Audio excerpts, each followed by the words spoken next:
आज हम आप लोगों को पढ़ाएंगे कोलाइडी अवस्था। कोलाइडी अवस्था, कोलाइडी अवस्था कहते किसे हैं? कोलाइड के संबंध में कौन कौन सी धारणाएं दी गई हैं जिसके आधार पर हम कोलाइडी अवस्था के बारे में जानेंगे। ध्यान दीजिएगा, यहाँ पर हम कोलाइडी विलयन नहीं लिख रहे हैं। क्या लिख रहे हैं? कोलाइडी अवस्था लिख रहे हैं। इसका मतलब क्या हुआ? इसका मतलब क्या हुआ कि पदार्थों की एक विशेष अवस्था होती है जिसे कौन सी अवस्था कहते हैं? हम कोलाइडी अवस्था कहते हैं। पदार्थों की एक विशेष अवस्था होती है जिसे कोलाइडी अवस्था कहा जाता है। कोलाइडी विलयन कहना यहाँ पर उचित नहीं है। तो कोलाइड अवस्था के संबंध में पुरानी अवधारणा दी गई थी। कोलाइड के संबंध में ग्रैहम की धारणा दी गई थी। कोलाइड के संबंध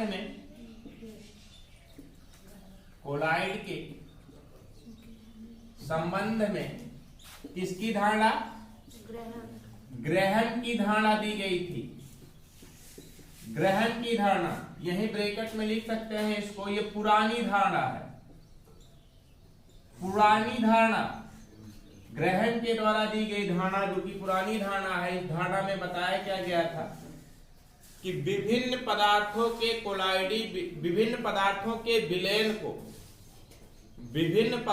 के विलयन को पर्चमेंट झिल्ली में से होकर के प्रवाहित किया गया। पर्चमेंट झिल्ली का मतलब क्या हुआ? अर्धपारगम्य झिल्ली। हमने आपको बताया है अर्धपारगम्य झिल्ली किसे कहते हैं। विभिन्न पदार्थों के विलयन को मान लीजिए एक पात्र है। इस पात्र में यहाँ पर लगा दिया गया क्या? एक पर्चमेंट झिल्ली, सेमी परमेबल मेम्ब्रेन, अर्धपारगम्य झिल्ली लगा दिया गया। यहाँ पर भरे गए विलयन, कोई विलयन भरा गया या यहाँ पर विलायक भर दिया गया। यहाँ पर विलयन भरे गए और तब देखा गया कि जिस पदार्थ के विलयन पर्चमेंट झिल्ली में से होकर के आसानी से गमन कर सकते हैं, इस दिशा से उस तरफ, उस दिशा में जा सकते हैं, उस पदार्थों को ग्रैहम ने बताया क्या होते हैं वो पदार्थ? क्रिस्टलाभ होते हैं। कौन से पदार्थ कहलाते हैं? क्रिस्टलाभ कहलाते हैं। जैसे सोडियम क्लोराइड NaCl हुआ, मैग्नीशियम क्लोराइड MgCl हुआ, कैल्शियम क्लोराइड CaCl2 हुआ, या सुक्रोज हुआ C12H22, O11 हुआ, ग्लूकोज हुआ C6H12O6। ये सभी पदार्थ का जलीय विलयन बनाया गया। इन सभी पदार्थों का जलीय विलयन बनाने के बाद पर्चमेंट झिल्ली में से होकर के इनको गुजारा गया। तो देखा गया कि इन सभी पदार्थों के जलीय विलयन पर्चमेंट झिल्ली में से होकर के इस तरफ से उस तरफ आसानी से क्या हो जाते हैं? गमन करने लगते हैं। तो इस प्रकार के पदार्थ को हमने कौन सा पदार्थ बता दिया? क्रिस्टलाभ बताया। कौन सा पदार्थ बताया? क्रिस्टलाभ बताया। दूसरा पदार्थ उन्होंने बताया कि कोलाइड पदार्थ होता है। कोलाइड किसे कहा गया? उन्होंने किया क्या कि फिर एक प्रयोग किया। पर्चमेंट झिल्ली ली, पर्चमेंट झिल्ली को पात्र में लगा दिया। लगाने के बाद एक तरफ विभिन्न पदार्थों के विलयन को रखा और कुछ देखा, कुछ विलयन ऐसे थे, मैं कोलाइड के संबंध में बता रहा हूं, ये कुछ विलयन ऐसे थे, कुछ पदार्थों के विलयन ऐसे थे जो कि पर्चमेंट झिल्ली में से होकर के इस तरफ से उस तरफ गमन नहीं कर रहे थे। पर्चमेंट झिल्ली में से होकर के इस तरफ से उस तरफ गमन नहीं कर रहे थे। उस प्रकार के पदार्थ को उन्होंने कहा कि कौन से पदार्थ होते हैं? ये कोलाइड पदार्थ होते हैं।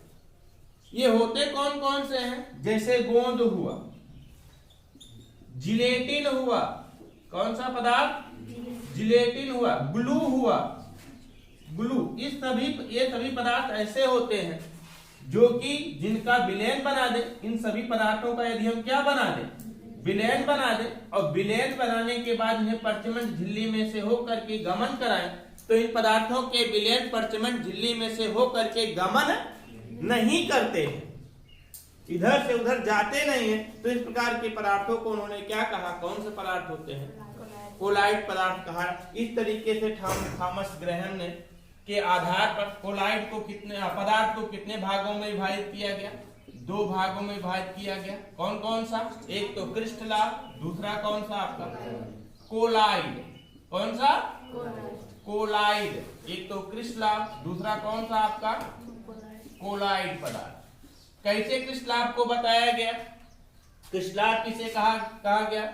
ऐसे पदार्थ जिनके जलीय विलयन परचमन झिल्ली में से होकर के गमन कर सकते हैं। ऐसे पदार्थ जिनके जलीय विलयन परचमन झिल्ली में से होकर के गमन कर सकते हैं, उस प्रकार के पदार्थ को क्रिस्टलाभ पदार्थ कहा जाए। जैसे सोडियम क्लोराइड का विलयन, मैग्नीशियम क्लोराइड का विलयन, कैल्शियम क्लोराइड का विलयन, या सुक्रोज का विलयन, या ग्लूकोज का विलयन। दूसरा इन्होंने बताया कोलाइड पदार्थ, मतलब ऐसे पदार्थ जिनके जलीय विलयन परचमन झिल्ली में से होकर के गमन नहीं कर सकते हैं, इधर से उधर नहीं जा सकते हैं। इस प्रकार के पदार्थ को उन्होंने कौन सा पदार्थ कहा? कोलाइड पदार्थ कहा। कोलाइड पदार्थ कहा जैसे गोंद हुआ, जिलेटिन हुआ, ग्लू हुआ, इस पदार्थ के जलीय विलयन बनाए, इन पदार्थों के जलीय विलयन बनाए गए। ये पदार्थ का जलीय विलयन बनाने के बाद परचमन झिल्ली में से होकर के प्रवाहित किया गया। परचमन झिल्ली में से होकर के प्रवाहित नहीं हुए तो ये पदार्थ कौन से पदार्थ कहलाए? कोलाइड पदार्थ। किंतु बाद में यह धारणा गलत ठहरा दी गई। क्यों गलत ठहरा दी गई? इसलिए क्योंकि कुछ पदार्थ ऐसे हैं जो कि ठोस अवस्था में तो क्रिस्टलाभ के गुण प्रदर्शित करते हैं, वास्तव में होते तो वह क्रिस्टलाभ है, लेकिन उनका हम जलीय विलयन बना दें और फिर परचमन झिल्ली में से होकर के प्रवाहित करें तो परचमन झिल्ली में से होकर के प्रवाहित नहीं होते हैं। समझिए हमारी बात को।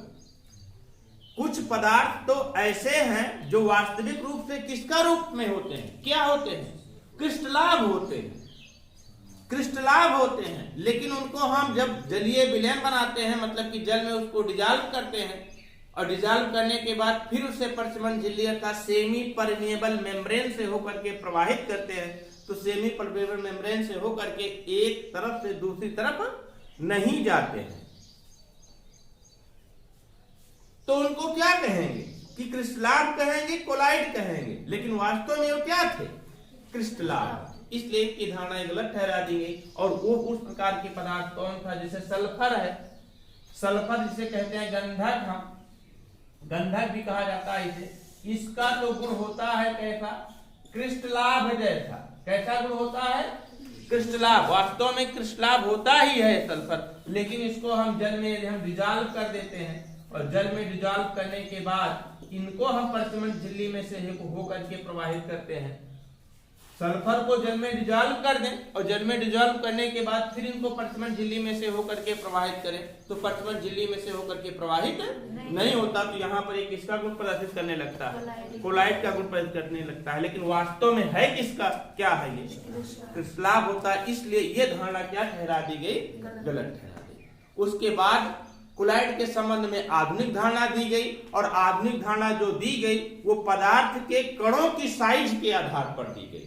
अब ये नहीं बताया गया कौन से पदार्थ कोलाइड होंगे, कौन से पदार्थ क्रिस्टलाभ होंगे। सीधा सीधा बताया गया कि जिस पदार्थ की कणों की साइज 50 एंगस्ट्रॉम से 2000 एंगस्ट्रॉम के बीच होती है, जिस पदार्थ के कणों की साइज 50 एंगस्ट्रॉम से 2000 एंगस्ट्रॉम के बीच होती है, तो इस प्रकार के पदार्थ को कौन सा पदार्थ कहा गया? कोलाइड पदार्थ। कौन सा पदार्थ कहा गया? कोलाइड पदार्थ कहा गया, है ना। तो हेडिंग डालिए, कोलाइड के संबंध में ग्रहण की धारणा।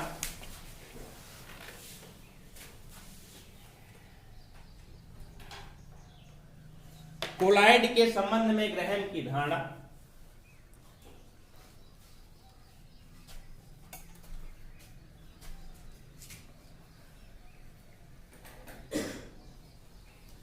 ब्रैकेट में लिख लीजिएगा क्या? पुरानी धारणा।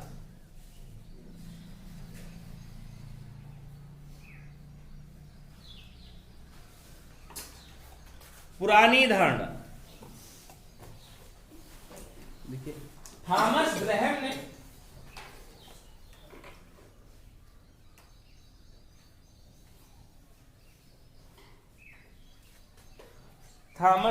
ने विभिन्न पदार्थों के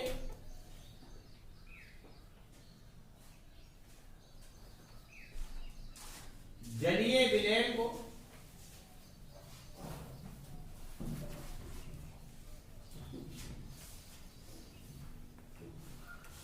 परचमेंट झिल्ली में से होकर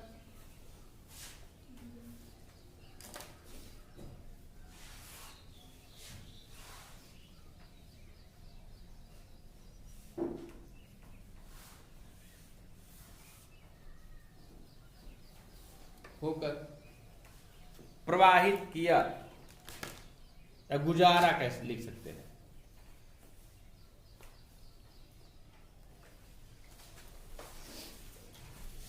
परचमेंट झिल्ली में से होकर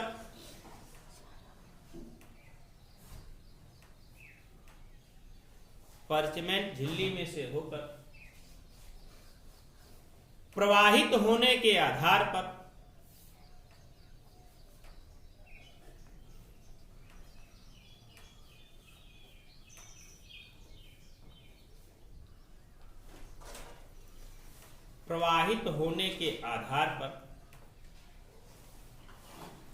पदार्थों को दो भागों में विभाजित किया।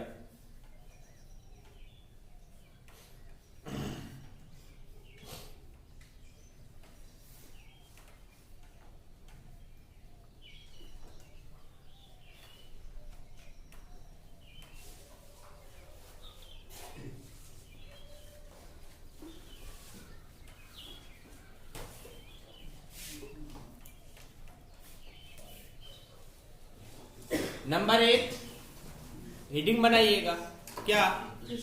क्रिस्टलाभ।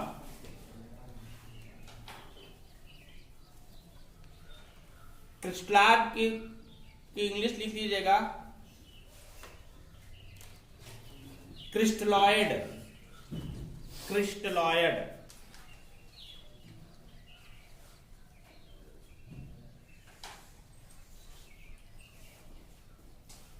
लिखिए। जिन पदार्थों के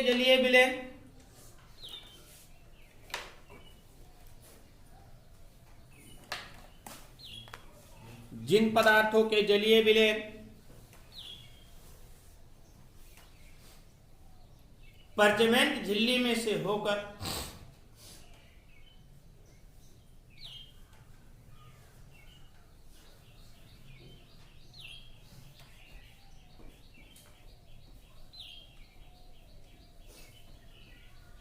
आसानी से प्रवाहित हो जाते हैं,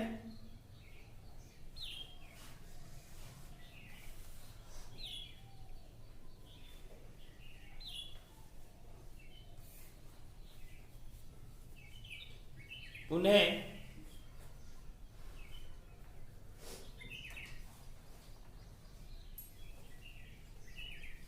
क्रिस्टलाभ कहते हैं।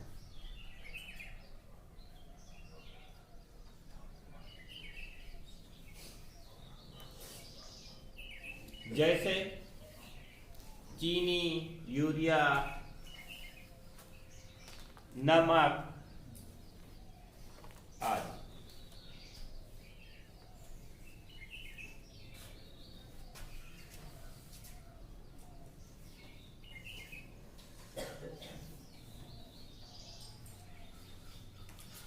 अगला लिखें, कौन सा?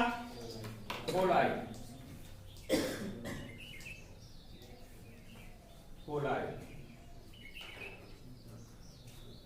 जिन पदार्थों के जलीय विलयन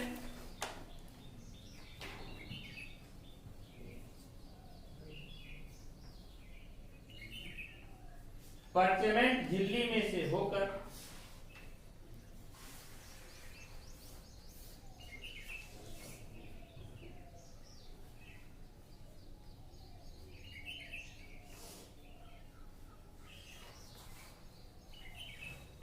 आसानी से प्रवाहित नहीं होते हैं,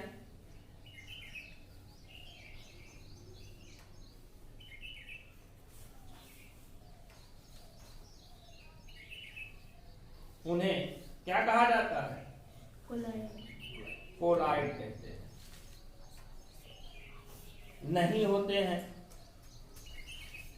आसानी से प्रवाहित नहीं होते हैं, उन्हें कोलाइड कहते हैं। जैसे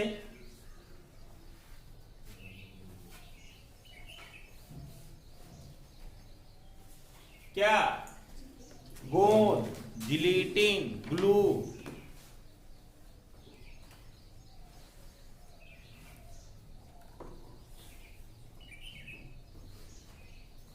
स्टार्च आदि।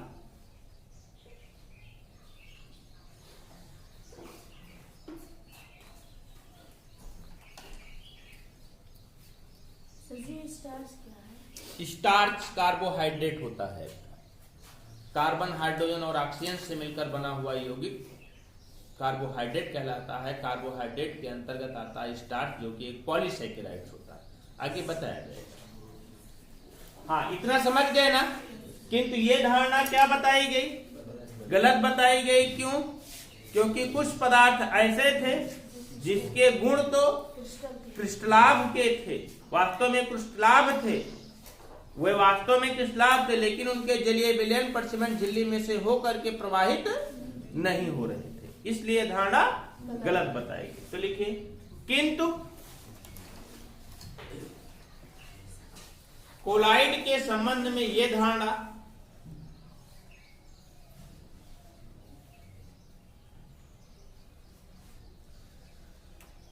गलत सिद्ध हुई,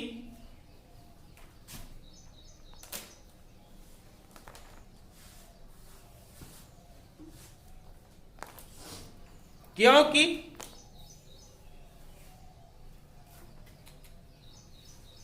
कुछ पदार्थ ऐसे थे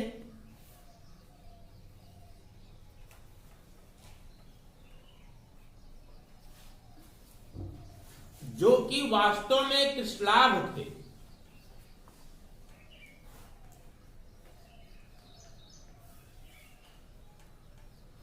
किंतु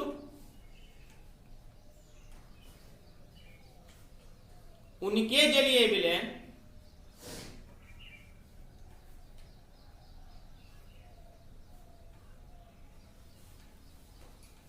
परसिमेंट झिल्ली में से होकर प्रवाहित नहीं हो रहे थे।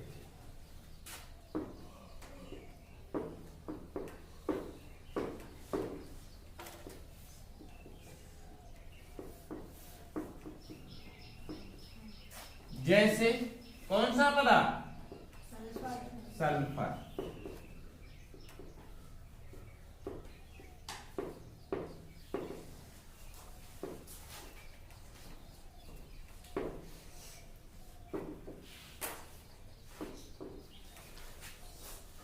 तो पुरानी धारणा गलत ठहराई गई, तो अब कौन सी धारणा दी जाएगी? आधुनिक धारणा दी जाएगी। तो हेडिंग बनाइएगा, कोलाइडो के संबंध में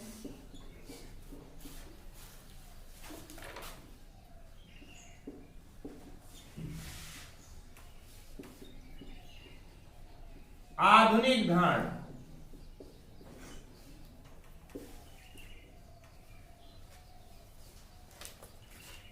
कोलाइडो के संबंध में आधुनिक धारणा।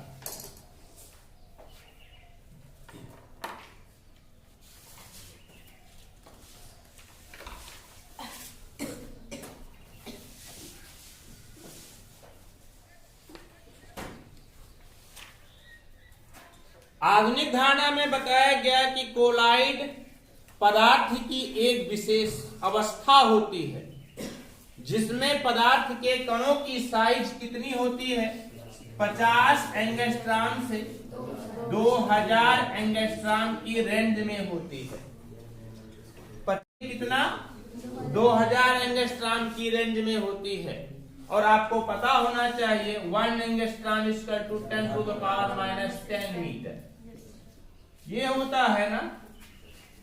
तो पदार्थ की एक विशेष अवस्था होती है जिसमें पदार्थ के कण किसी माध्यम में वितरित रहते हैं, किसी माध्यम में वितरित रहते हैं, और उन कणों, जो कण वितरित रहते हैं, उन कणों की साइज कितनी होती है? 50 एंगस्ट्रॉम से 2000 एंगस्ट्रॉम की रेंज में होती है। मान लीजिए एक माध्यम है, एक सतत माध्यम है। सतत माध्यम का मतलब एक समान रूप से फैला हुआ माध्यम है। ये कोई भी, जैसे जल ही है, मान लीजिए जल है, एक सतत माध्यम है, समान रूप से फैला हुआ। अब इसके बीच बीच में कण वितरित हैं, इसके बीच बीच में क्या है, ये आपके कण वितरित हैं। और जो कण वितरित हैं, इन कणों की साइज कितनी है, 50 एंगस्ट्रॉम से, 50 एंगस्ट्रॉम से कितना है, 2000 एंगस्ट्रॉम की रेंज में है। 50 एंगस्ट्रॉम से 2000 एंगस्ट्रॉम की रेंज में है। तो ये अवस्था, पदार्थ की ये अवस्था कौन सी अवस्था कहलाएगी, कोलाइड अवस्था कहलाएगी। तो कोलाइड अवस्था को हम कैसे परिभाषित करेंगे? कोलाइड अवस्था पदार्थ की एक विशेष अवस्था होती है जिसमें पदार्थ के कण एक सतत माध्यम में वितरित होते हैं, और जो कण वितरित होते हैं उन कणों की साइज 50 एंगस्ट्रॉम से 2000 एंगस्ट्रॉम की रेंज में होती है। और जो वितरित होते हैं, जो पदार्थ के कण वितरित होते हैं अर्थात जो वितरित होते हैं, उसे कहा जाता है प्रक्षिप्त प्रावस्था। क्या कहते हैं, प्रक्षिप्त प्रावस्था कहा जाता है। क्या कहते हैं उसे हम, प्रक्षिप्त प्रावस्था कहते हैं। और जिस माध्यम में वितरित रहते हैं, जिस माध्यम में समान रूप से फैले होते हैं, जैसे जल में समान रूप से फैले हुए हैं, इसे क्या कहा जाएगा, परिक्षेपण प्रावस्था, प्रक्षेपण माध्यम। क्या कहेंगे उसे हम, प्रक्षेपण माध्यम कहा जाता है। तो कोलाइड के संबंध में आधुनिक धारणा समझ गए। कोलाइड के संबंध में आधुनिक धारणा, कोलाइड पदार्थ की एक विशेष अवस्था होती है जिसमें पदार्थ के कणों की साइज 50 एंगस्ट्रॉम से 2000 एंगस्ट्रॉम के बीच में होती है। 50 एंगस्ट्रॉम से 2000 एंगस्ट्रॉम के बीच में पदार्थ के कण एक विशेष सतत माध्यम में क्या होते हैं, वितरित रहते हैं। और जिस माध्यम में वितरित होते हैं उसे क्या कहते हैं हम, प्रक्षेपण माध्यम कहते हैं। और जो वितरित होते हैं अर्थात जो कण वितरित रहते हैं उसे क्या कहते हैं, हम प्रक्षिप्त प्रावस्था कहते हैं। समझ गए ना, कोलाइड के संबंध में आधुनिक धारणा समझ गए ना। बहुत आसान है, कुछ नहीं है। अब देखिए एक बात आप जान लीजिए कि इसका मतलब क्या है कि सभी पदार्थों का कोलाइड अवस्था बनाई जा सकती है। जिस पदार्थों की कणों की साइज हम 50 एंगस्ट्रॉम से 2000 एंगस्ट्रॉम की रेंज में ले लेंगे और एक सतत माध्यम उनको क्या कर देंगे, हम वितरित कर देंगे, वही पदार्थ क्या हो जाएगा, आपका कोलाइड रूप में हो जाएगा।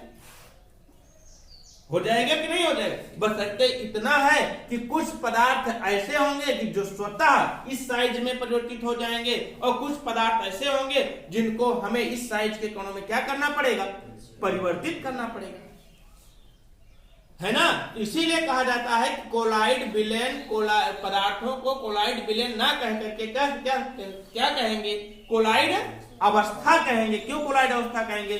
क्योंकि पदार्थ की एक विशेष अवस्था होती है जो कि कोलाइड अवस्था कहलाती है, जिसमें पदार्थ के कणों की साइज 50 एंगस्ट्रॉम से 2000 एंगस्ट्रॉम के रेंज में होती है। और ये कण किसी सतत प्रावस्था में, एक समान प्रावस्था में क्या होते हैं, वितरित होते हैं। और जिसमें वितरित होते हैं, जैसे जल में वितरित है तो जल को क्या कहेंगे हम, प्रक्षेपण माध्यम कहेंगे। और जो कण वितरित होते हैं, जिस पदार्थ के कण वितरित होते हैं उसे क्या कहेंगे हम, प्रक्षेप्त प्रावस्था।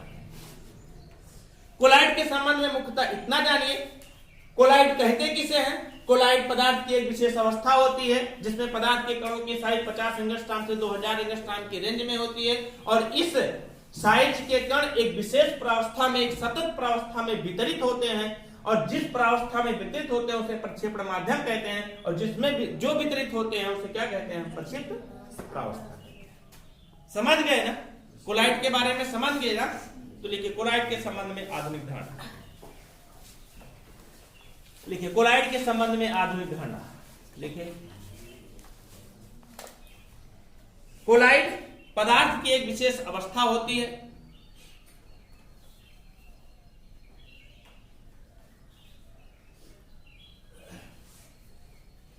जिसमें पदार्थ के कणों की साइज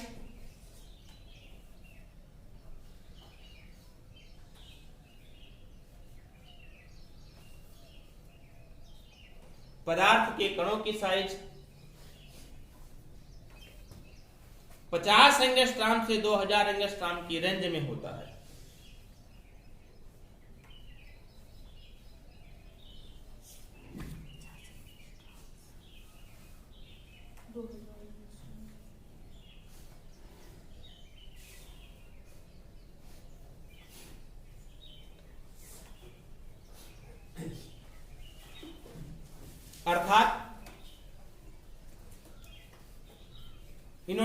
में लिखिए, किसी माध्यम में वितरित पदार्थ के कणों की साइज,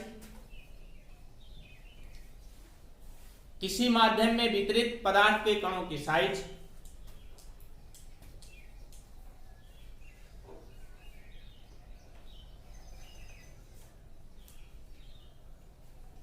50 एंगस्ट्रॉम से 2000 एंगस्ट्रॉम की रेंज में होने पर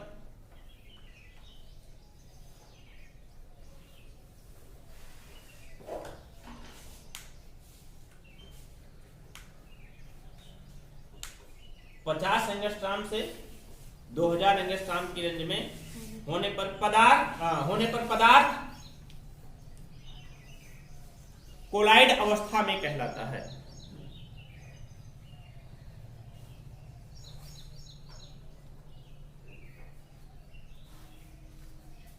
तथा ऐसे निकाय को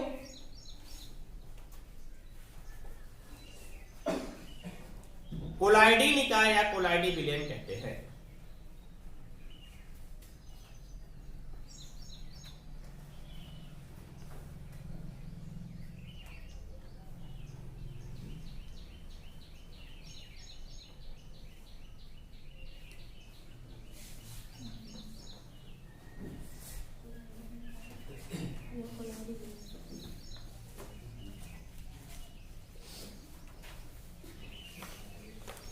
इसको इस तरीके से हम कह सकते हैं, माध्यम में वितरित पदार्थ के कणों की साइज, माध्यम में वितरित पदार्थ के कणों की साइज 50 एंगस्ट्रॉम से 2000 एंगस्ट्रॉम के होने पर पदार्थ की अवस्था क्या कहलाती है? कोलाइडी अवस्था कहलाती है। माध्यम में वितरित, देखिए कोई सतत माध्यम है, इस सतत माध्यम में वितरित पदार्थ के कणों की साइज 50 एंगस्ट्रॉम से 2000 एंगस्ट्रॉम की रेंज में है, तो यह निकाय अर्थात यह व्यवस्था क्या कहलाएगी? आपकी कोलाइडी व्यवस्था अर्थात कोलाइडी निकाय कहलाएगी। समझ गए ना? तो लिखिए इन्वर्टेड कॉमा अथवा करके लिखिए। दूसरा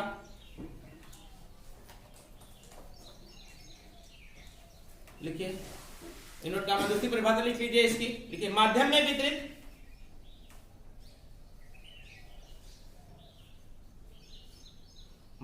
वितरित पदार्थ के कणों की साइज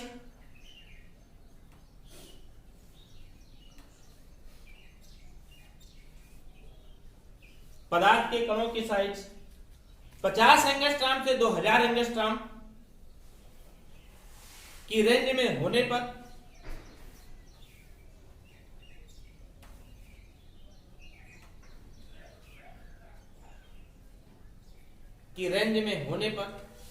निकाय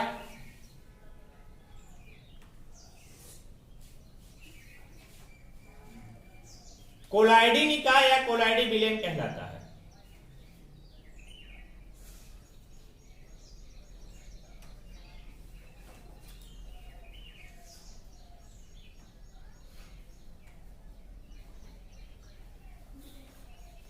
कोलाइडी निकाय या कोलाइडी विलयन कहलाता है।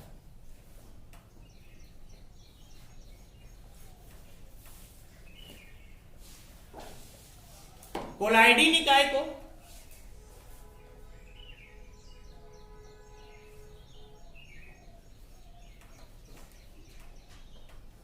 कोलाइड परिक्षेपण या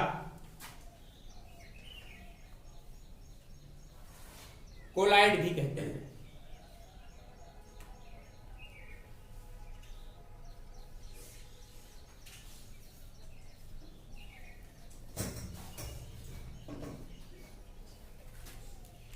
अब बताइए कोलाइडी निकाय समांगी निकाय है कि विषमांगी निकाय है? विषमांगी निकाय है। क्यों विषमांगी निकाय है? इसमें क्योंकि इसमें दो प्रावस्थाएं होती हैं। एक तो होता कौन सा आपका परिक्षिप्त प्रावस्था, कौन सा परिक्षिप्त प्रावस्था होता है, और दूसरा कौन सा होता है आपका परिक्षेपण माध्यम होता है। क्या होता है? परिक्षेपण माध्यम होता है। और हमने बताया अभी आप लोगों को प्रक्षिप्त प्रावस्था कहते किसे हैं? जो पदार्थ के कण वितरित होते हैं, जो वितरित हुए कण होते हैं, वितरित हुए कण होते हैं क्या कहलाते हैं? प्रक्षेप्त प्रावस्था कहलाते हैं। और जिसमें वितरित होते हैं उसे क्या कहते हैं? हम प्रक्षेपण माध्यम कहते हैं, है ना? नई लाइन लिखे कोलाइडी निकाय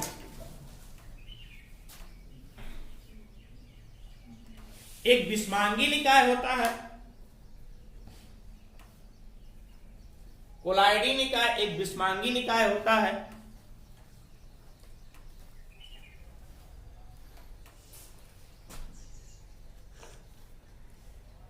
जिसमें दो प्रावस्थाएं होती हैं।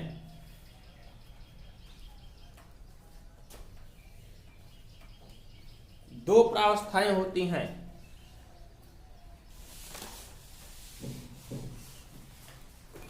नंबर 1 कौन सा? प्रक्षेप प्रावस्था।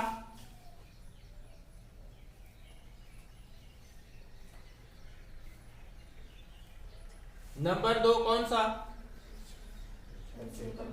प्रक्षेपण माध्यम।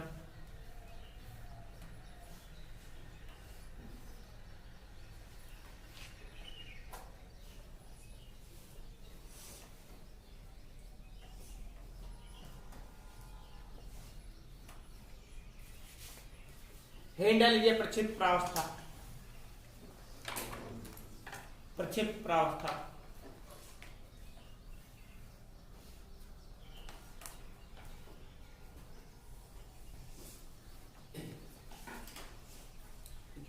माध्यम में वितरित। माध्यम में वितरित, वितरित का मतलब वही ब्रैकेट में लिख दीजिए परिक्षिप्त।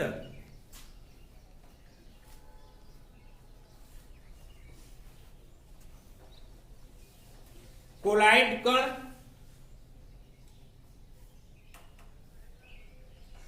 प्रक्षिप्त प्रावस्था कहलाते हैं।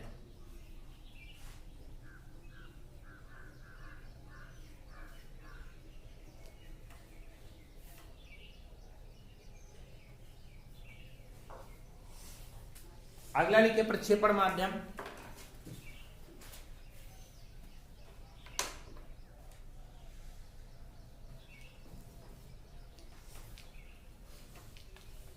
पदार्थ के कण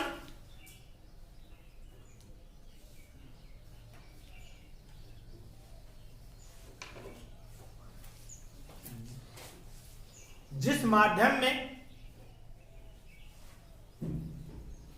वितरित होते हैं, पदार्थ के कण जिस माध्यम में वितरित होते हैं उसे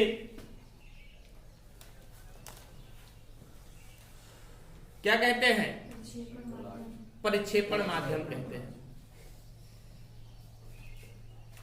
उसे परिक्षेपण माध्यम कहते हैं।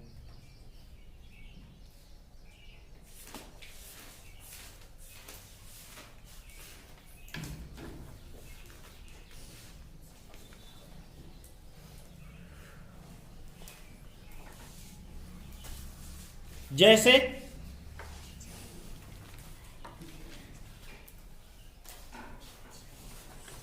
गोल्ड के कोलाइडी विलयन में, गोल्ड के कोलाइडी विलयन में, गोल्ड के कोलाइडी विलयन में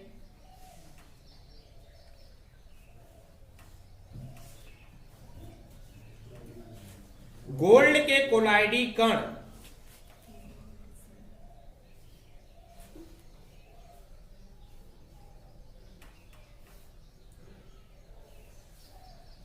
प्रक्षिप्त प्रावस्था बनाते हैं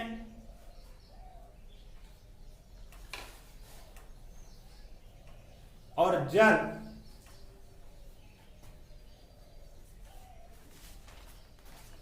परिक्षेपण माध्यम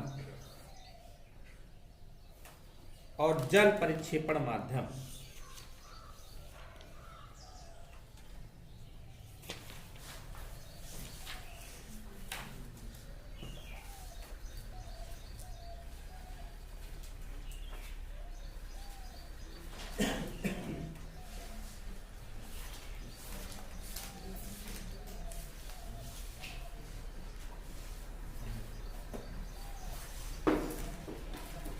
आगे पढ़ना है आपको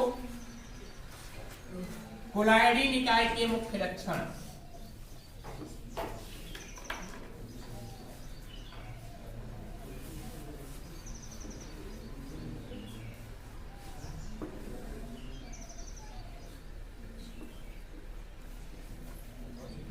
कोलाइडी निकाय के मुख्य लक्षण।